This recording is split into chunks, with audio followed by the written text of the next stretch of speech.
I'ma rule the world, I'ma rule the world, yeah, yeah. I'ma rule the world, I'ma rule the world, yeah.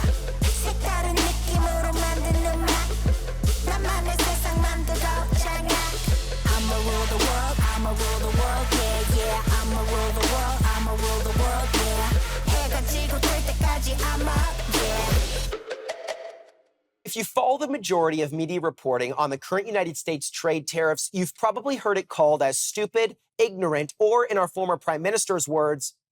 But Donald, they point out that even though you're a very smart guy, this is a very dumb thing to do.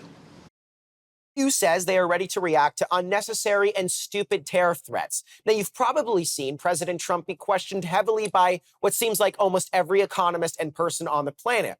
Tonight, I'm here to actually understand and break down simply why the United States believes this is the right decision, placing these tariffs on exporting countries. Now, I've heard more people say that what he's doing is crazy than those who agree with this. It made me wonder, is it just that crazy that it might actually work?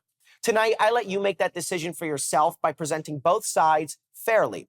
Transparently, if you want political drama, then this is not the episode for you. This episode isn't for people who care about the he said or the she says. It's for people who want to actually understand the issue, why the United States is doing what they are doing, not emotionally.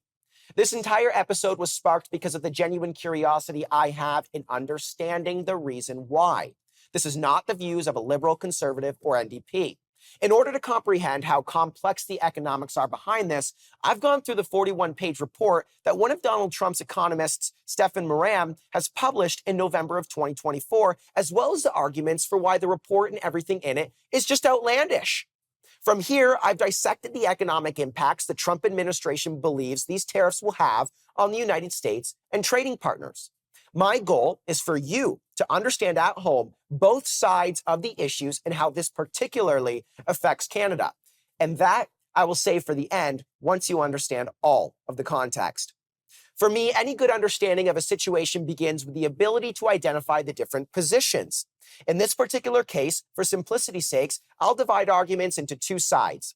We have the one side of the situation where people believe Trump is hurting Americans by applying tariffs on imports. Why would he do such a thing to the American people? People ask. He has no idea what he's doing, and he's just absolutely going crazy by applying these tariffs and flip-flopping back and forth and caving in on the pressure that other countries are giving him. On the other hand, some people think Trump is bringing prosperity back to America like we had post-World War II. Firstly, let me make it clear. You are living in arguably the most consequential moment in economic history. We are witnessing the United States attempt to restructure the entirety of the global trading system in their favor. Now, you might think, well, how are they actually going to do that? There's no way it's even possible. Here's what this paper admits. There is a path by which the Trump administration can reconfigure the global trading and financial systems to America's benefit, but it is narrow and will require careful planning, precise execution, and attention to steps to minimize adverse consequences. Key word, the path is narrow and requires precise execution.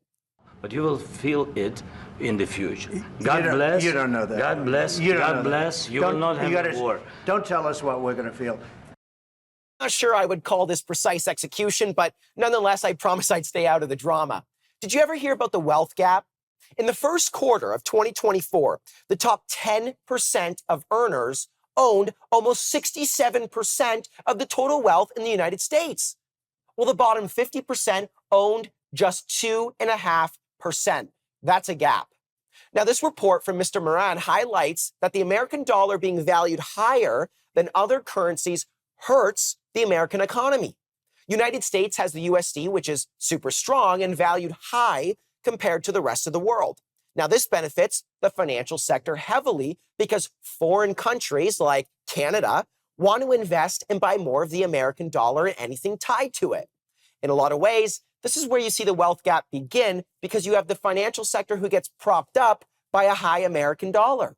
On the flip side, a high US dollar hurts the manufacturing sector, which are average income earning Americans, because it makes the US manufacturing less competitive on the world stage. Put it this way. Sarah runs a factory in the United States. They sell machines, let's say to Canada. And Jake manages an investment fund on Wall Street. When the US dollar is super strong, Jake benefits because foreign investors like Steve from Russia or Jeremy from Canada want to buy into anything tied to US dollars like stocks and bonds. So his fund sees a flood of foreign money and profits go up. Sarah, on the other hand, struggles because her machines become too expensive for Canadian buyers.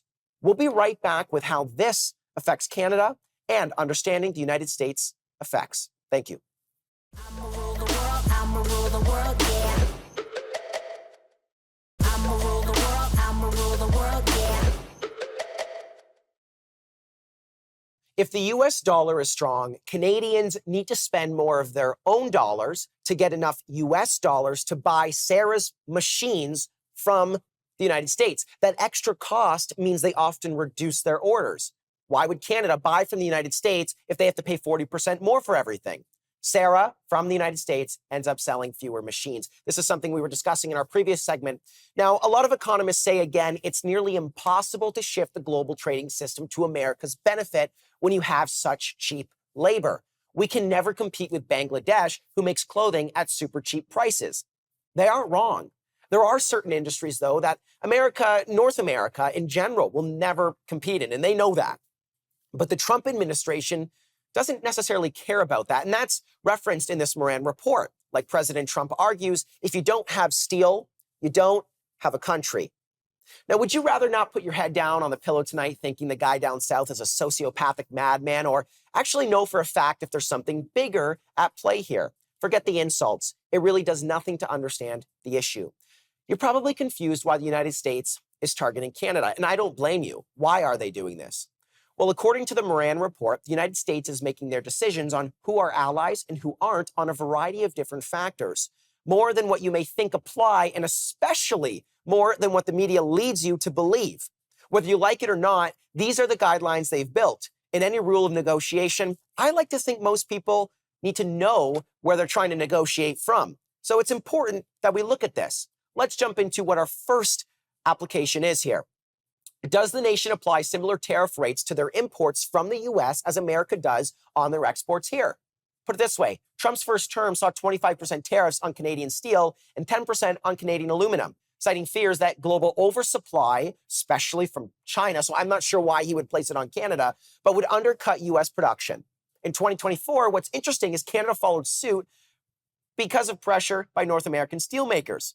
Meanwhile, Canada's quota system for dairy, poultry, and eggs imposes super high tariffs above certain limits, which frustrates U.S. farmers even after modest market access openings under the USMCA agreement that Trump wrote up in his first term. Lastly, the U.S. argues Canada subsidizes softwood lumber by charging below market stumpage fees. Basically, softwood lumber companies are able to use government-owned land to mine trees, which makes it cheaper. In the U.S., they're not able to do that. Let's jump to our next one. In the short, yes, the nation of Canada does apply similar tariffs and retaliate anytime there are tariffs put on us. Arguably, though, it seems that unless I'm missing something, which I could be, these almost seem to cancel each other out. Now, here's the next one. Does the nation have a history of suppressing its currency, for instance, via the accumulation of excessive quantities of foreign exchange reserves? I'm going to try to simplify this. Because the US dollar is the world's reserve currency, meaning the rest of the world uses this reserve to trade, countries can buy it in huge amounts and push its value up artificially, making American goods more expensive abroad. Canada, however, holds only modest reserves, tens of billions, you could say, but China, they hold trillions. So it doesn't artificially weaken its currency or undercut US producers. China, by contrast, uses these large reserves, purchasing the American foreign exchange reserves to keep the yuan cheap, helping it export goods at lower prices. But no, Canada is not at fault. We're not. Now, does the nation open its markets to US firms in the same way America opens its markets to foreign firms operating stateside? Canada does impose tough restrictions. We are guilty here, especially to protect its cultural and critical infrastructure. It mandates Canadian content in media, while the US doesn't, although Hollywood kind of dwarfs most foreign films anyways. Telecom regulations limit foreign ownership above 10% to maintain control, and big US banks can operate under the Bank Act, but face strict capital rules, limiting their expansion. This is one area Canada has to take ownership and admit to. Although for what I think are fair reasons, Obviously, President Trump and his administration do not think so. Does the nation respect American intellectual property rights? No question about it, we do. Up next, does the nation help China evade tariffs via re-export? Now, there's no evidence that Canada helps China dodge U.S. steel and aluminum tariffs, and no link suggesting Canada aids China in any way, so no. Now, here's a kicker. Does the nation pay its NATO obligations in full? You've heard this time and time again. Canada does not meet 2% defense spending targets as NATO and NATO allies are supposed to. In fact, the United States meets around 4 to 5%. So yes, we are guilty. Now, this being said, thanks to pressure from President Trump, it seems the accountability has forced our government, and they've seemed to find a way to reach 2% spending in 2 years. Does the nation side with China, Russia, and Iran in key international disputes? The simple answer is no. And with that being said, we'll be right back to continue this fascinating discussion. Stay tuned, please. I'ma rule the world, I'ma rule the world, yeah. I'ma rule the world, I'ma rule the world, yeah. To continue what the United States is defining as an ally or an enemy, here we go. Does the nation help sanctioned entities evade sanctions or trade with sanctioned entities? Canada does not do this. They do not meet this need. Does the nation support or oppose U.S. security efforts in various theaters? Well, I'll put it this way. Upon first interpretation, I didn't fully understand what this actually means, but it does pose me to wonder, do we support or oppose this U.S. security effort? From what I can see, based on an example where Canada sent troops to Afghanistan after 9/11, we show support. And I can't say we've ever really gone against security efforts, although the Trump administration does claim the border security issue on Canada's relaxed immigration policies.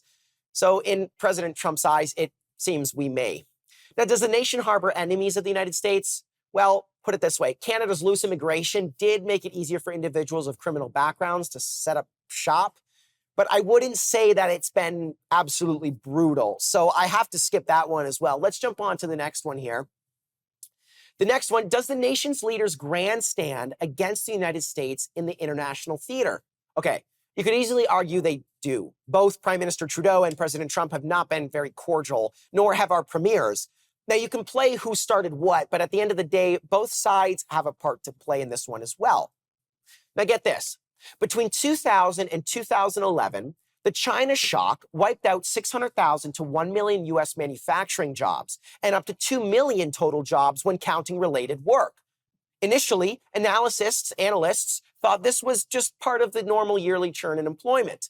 But further research showed the impact was larger and heavily concentrated in certain towns that were isolated, leaving workers who live in, say, the middle of Utah with few alternatives and uprooting whole towns centered around factories. Considering the fact that China controls a lot of the world's trade, for example, the Democratic Republic of Congo produces 80% of the world's cobalt, Chinese state-owned enterprises and policy banks control 80% of the total output. Unfortunately, they are operating illegally due to a lack of compliance with current Congo mining codes, and not to mention multiple human rights concerns around China labor and unsafe working conditions as well. This has been an issue for a very long time. Our cheap labor that we like, our cheap trade with China, is questionably propped up by child labor, unfair working conditions, and debt. Oh, I'm sorry, I think I forgot to mention, China has one of the world's largest debt to GDP ratios in the world amongst any country at 312% of GDP in 2024, whereas the United States sits around 118%. Why is that significant? This report sees it as advantageous when going up against China in turning the tables of significant trade. Now, how about the obvious statement? President Trump has no idea what he's doing because the tariffs he's applying are just affecting the American people.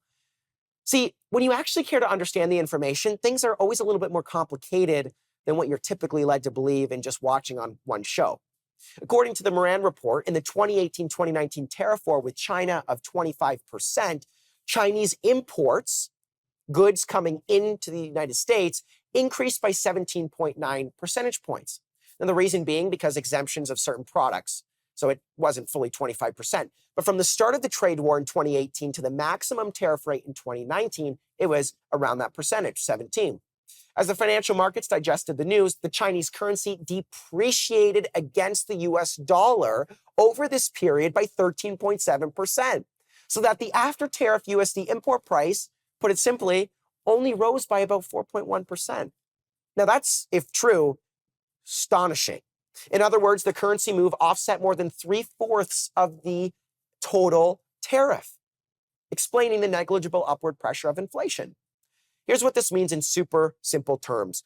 Currencies, whether it be the USD or the Chinese currency, will fluctuate in relation to trade, including ours. What happened in 2018 and 2019 was that the US dollar moved to nearly offset the tariff on China. Now, this point is also backed up by the fact that, ironically enough, inflation actually went down the same period. Measured consumer price index inflation moved from slightly above 2% before the start of the trade war to roughly down to 2% by the armistice. Measured PCE inflation, which is always a little debatable, went from slightly below the Fed's target to further below the Fed's target. Now, before we go gallivanting the strategy like we've discovered something brand new, it is important to address history with how tariffs worked. While the most recent example seems to make macroeconomic sense, if we go almost 100 years back to the Great Depression, things aren't so simple. The Smoot-Hawley Tariff Act of 1930 raised U.S. tariffs on thousands of goods to protect farmers, or at least that's what they were trying to do, in industry, but it triggered retaliation from other countries. This worsened the Great Depression by shrinking global trade and slowing economic recovery. We'll be right back. Stay tuned. I'ma rule the world, I'ma rule the world, yeah. I'ma rule the world, I'ma rule the world, yeah. Back at it, here's where the 30s may differ from today. First, Smoot-Hawley was a tariff passed at the start of the Great Depression. It raised tariffs on everyone, triggered worldwide retaliation, and choked off international trade, hitting the U.S. economy very hard. Fast forward to 2018, and the U.S.-China tariff conflict looked very different. It targeted one major trade partner, China. So the retaliation mostly hammered specific industries, especially American farmers. The belief is that today's tariffs are more surgical rather than the broad-based ones laid out in the 30s. When the United States places a 25% tariff on Canada, we get hurt more than they do, according to this report and what I've explained. Significantly, our dollar depreciates in value and theirs appreciates, so that the tariff really leaves no effect. They see very little inflation, according to the report, and typically just a one-time shock, if anything, to their goods. Now, we do see an admittance in the Miran report that there will be a shock to stock markets, which is exactly what we're seeing now. But that is what they believe to be temporary in relation to what will happen to us as Canadians. Now, when we retaliate with tariffs, it makes matters even worse. Again, hurting us more than them. We need to make one thing clear. Canada's total GDP is $2 trillion. The United States is $27 trillion. If we get into a trade war with the United States, we will bleed from every artery in our body before the United States bleeds for more than a toe. Canada needs to understand that the Trump administration's goal is for the USD to be more equal with ours. And if that's the case, they will make this happen in two ways: negotiation or by force. As you saw from my example with what they were able to accomplish in 2019 with the Chinese dollar, the same may go for us. Manufacturing companies in Canada have one main advantage: the dollar. If we lost that advantage, considering the amount of regulation our government has, and that Trump is promising energy prosperity, as well as extremely low corporate tax rates, why would companies stay in Canada? That's just something you have to think about. Now, there may not be a huge major concern for Canada right away, however. Here's the good news. I would give it a short time, considering President Trump switched from a huge tariff right away to a 2% annual increase in perpetuity until trade deficits are equaled back in 2018-2019 with China. So this could all be just talk until April 2nd. While this is a better alternative to a fat 25% tariff right away, it's certainly not the way things were. Canada may have the option to avoid massive tariffs altogether and negotiate fairly with the United States. As per the report, we notice on page 35 of 41, there is another potential use of the leverage provided by tariffs, an alternative form of a Mar-a-Lago Accord that sees the removal of tariffs in exchange for significant industrial investment in the United States by our trading partners. Now, what could this look like? Well, I'm not sure how it benefits us as Canadians in any way by telling companies to move to the United States. It's almost backwards. But what we could see is an agreement where Canada fulfills a fair chunk of the Allied guidelines we covered earlier in this episode. Does the nation apply similar tariff rates to their imports from the U.S. as America does on their exports? Could we see Canada make the first move on finding common ground by dropping any retaliation tariffs, alleviating dairy and poultry tariffs, as well as opening up American companies to forest and utilize our crown land that Canadian lumber companies use? This would open up our market to them and effectively allow them to negate any tariffs around this issue particularly. Does the nation open its markets to U.S. firms? Well, as mentioned above, lumber could be an option. However, we're not yet sure. To open up markets to the American companies, we could see lumber do that, as well as banking and telecom. Personally, I'd love a cheaper phone plan, considering our industry in Canada is proactively monopolized by two key players. The other element could be partnering with the United States and maximizing our critical mineral resources heavily to stop the dependence on Chinese-owned critical minerals. Does the nation pay its NATO obligations in full? Well, we saw a plan where Canada could meet this in the next 2 years. So there could be some potential there as well. Does the nation support or oppose U.S. security efforts in various theaters? Well, border security has improved dramatically. And on top of that, I'd make it clear that our immigration laws have tightened in recent years, and we plan to keep it that way. This could prove to be beneficial for both countries potentially. Do the nation's leaders grandstand against the United States in the international theater? Now, I know Canada has been subject to insults and negative remarks, and they're not nice. But I always consider Canadians to be the bigger people in any argument. Rather than reacting in the same way and degrading ourselves to the same level as what we feel we've been treated, let us be the bigger person. These are just a few things that we could see Canada do to negate the tariffs. Unfortunately, my friends, I don't think we're going back to the way things were for the last 80 years. And these next 4 years are something we're going to have to accept and try to work within. We'll end off with this. Do not simply accept what you are told. Challenge your thinking, engage in differences, and listen to new perspectives. Thank you. I'ma rule the world, yeah.